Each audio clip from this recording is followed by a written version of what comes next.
దేశంభు ఉమాపతిం సురగురుం వందే జగత్కారణం వందే పన్నగభూషణం మృగధరం వందే పశూనాం పతిం వందే సూర్యశశాంకవహ్నినయనం వందే ముకుంద ప్రియం వందే భక్తజనాశ్రయం చ వరదం వందే శివం శంకరం శాంతాకారం భుజగశయనం పద్మనాభం సురేశం విశ్వాకారం గగనసదృశం మేఘవర్ణం శుభాంగం లక్ష్మీకాంతం కమలనయనం యోగిహృద్యానగమ్యం వందే విష్ణుం భవభయహరం సర్వలోకైకనాథం.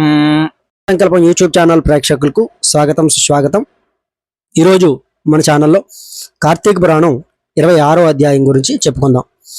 నిన్న దూర్వాసుడి యొక్క కలిగినటువంటి ఆపద అంటే సుదర్శన చక్రం దూర్వాసుని వెంటాడుతూ ఉంటే బ్రహ్మ మహేశ్వరులు ఎవరో కూడా అతని బారి నుంచి దూర్వాసుడిని సుదర్శన చక్రం బారి నుంచి కాపాడలేకపోయారు.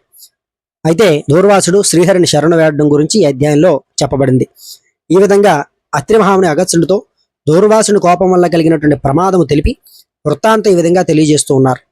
ఈ విధంగా ముక్కోపి అయినటువంటి దూర్వాసుడు భూలోకము, భువర్లోకము, పాతాళ లోకము, సత్యలోకమునికి తిరిగి అన్ని లోకములు కూడా తనను రక్షించేవారు లేకపోవడం చేత వైకుంఠమందున్న శ్రీమన్నారాయణుడి దగ్గరికి వెళ్ళి వాసుదేవ జగన్నాథ శరణాగత రక్షక బిరుదాంకిత రక్షింపుము, నీ భక్తుడైనటువంటి అంబరీషుడికి కీడు చేయి తలసి నేను బ్రాహ్మణుడు గాను ముక్కోపినై మహాపరాధం చేశాను. నీవు బ్రాహ్మణ ప్రియుడవు, బ్రాహ్మణుడు అయినటువంటి భృగు మహారాజు నీ రొమ్ముపై తన్నినను సహించావు. ఆ కాళీ గుర్తు నేటికినీ కూడా నీ వక్షస్థలం ముందున్నది.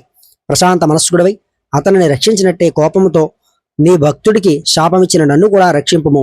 శ్రీహరి నీ చక్రాయుధం నన్ను చంపవచ్చున్నదని దూర్వాసుడు శ్రీమన్నారాయణుని పరిపరి విధాలుగా ప్రార్థించాడు.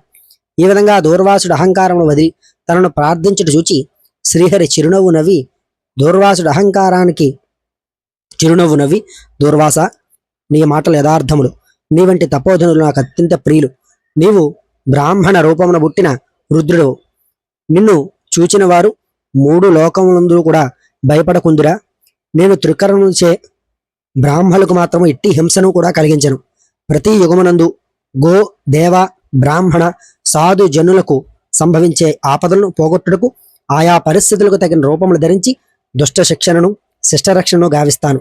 నీవు అకారణంగా అంబరీషుని శపించావు. నేను శత్రువుకైనను కూడా మనోవాక్కాయలందు కూడా కీడు తలపెట్టను. ఈ ప్రపంచమందు గల ప్రాణి సమూహమును నా రూపముగానే చూస్తాను. అంబరీషుడు ధర్మయుక్తంగా ప్రజాపాలన చేయిస్తూ ఉన్నాడు. కానీ అటువంటి నా భక్తుణ్ణి నీవు అనేక విధాలుగా దూషించావు. నీ ఎడమ పాదముతో తన్నావు. అతని ఇంటికి నీవు అతిథివై వచ్చి కూడా నేను వేళకు రాని ఎడల 12 గడియలు దాటకుండా భుజింపమని అంబరీషుడికి చెప్పాలి. అతడు వ్రతభంగముకు భయపడి నీ రాకకై చూచి జలపానం మాత్రమే చేశాడు. అంతకంటే అతడు అపరాధం ఏమి చేశాడు? చతుర్వర్ణముల వారికి కూడా భోజన నిషిద్ధ దినములందు కూడా జలపానం దాహశాంతికి నీ పవిత్రతకు చేయదగినే కదా. జలపానం అందించిన మాత్రమున నా భక్తుణ్ణి దూషించి శపించావు. అతడు వ్రతభంగముకు భయపడి జలపానం చేశాడు కానీ నిన్ను అవమానించుటకు చేయలేదు. నీవు మండిపడుతున్న బ్రతిమాలి నిన్ను శాంతింపజేయాలి చూశాడు. ఎంత బ్రతిమాలను కూడా నీవు శాంతింపనందున నన్ను శరణు వేడాడు. నేనప్పుడు రాజు హృదయంలో ప్రవేశించాను. నీ శాప ఫలం 10 జన్మలలో అనుభవిస్తానని పలికిన వాడు నేనే. అతడు నీ వలన భయముచే నన్ను శరణు వేడుచుందాడు. కానీ తన దేహం తాను తెలుసుకోలేని స్థితిలో ఉన్నాడు. నీ శాపముకు అతడు వినలేదు. అంబరీషుడు నా భక్త కోటిలో శ్రేష్ఠుడు, నిరపరాధి, దయాశాలి, ధర్మతత్పరుడు. అటువంటి వారిని అకారణంగా దూషించావు. అతనిని నిష్కారంగా శపించావు. విచారింపవలదు. ఆ శాపములను లోకోపకారముకై నేనే అనుభవిస్తాను. అదిట్లో చెప్తాను విను. నీ శాపంలోని మొదటి జన్మ మత్స్య జన్మ. నేను ఈ కల్పమున మనువును రక్షించు నిమిత్తము సోమకుడైనటువంటి రాక్షసుని జంపుడుకు మత్స్యరూపం ఎత్తాను. మరికొంత కాలమున దేవదానులు క్షీరసాగరం మదించుటకు మందర పర్వతము కవ్వంగా చేయిస్తురు. ఆ పర్వతమును నీటిలో మునగకుండా కూర్మ రూపమున నా వీపును మోస్తాను. వరాహ జన్మమెత్తి హిరణ్యాక్షుని వధిస్తాను. నరసింహ జన్మమెత్తి హిరణ్య కశుపుని చంపి ప్రహ్లాదుని రక్షిస్తాను. బలిచే స్వర్గం నుండి పారదోలబడిన ఇంద్రుడికి తిరిగి స్వర్గమును అప్పగించుటకు వామన రూపమెత్తి బలిచక్రవర్తిని పాతాళ లోకానికి తొక్కివేస్తాను. భూభారమును తగ్గించుటకు క్షత్రియులను చంప బ్రాహ్మణుడే జన్మించి భూభారమును తగ్గిస్తాను.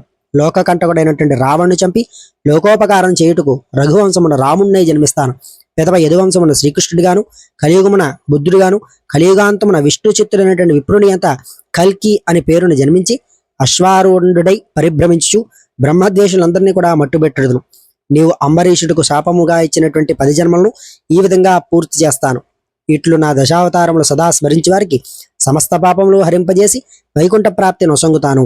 ఇది ముమ్మాటికి తథ్యము అని శ్రీ మహావిష్ణువు దూర్వాస మహామునికి ఈ అధ్యాయాన్ని బోధించడం జరిగిందట. ఛానల్ సబ్స్క్రైబ్ చేసుకోండి. మరొక అధ్యాయంతో మీ ముందు మళ్ళీ కలుస్తాను. స్వస్తి.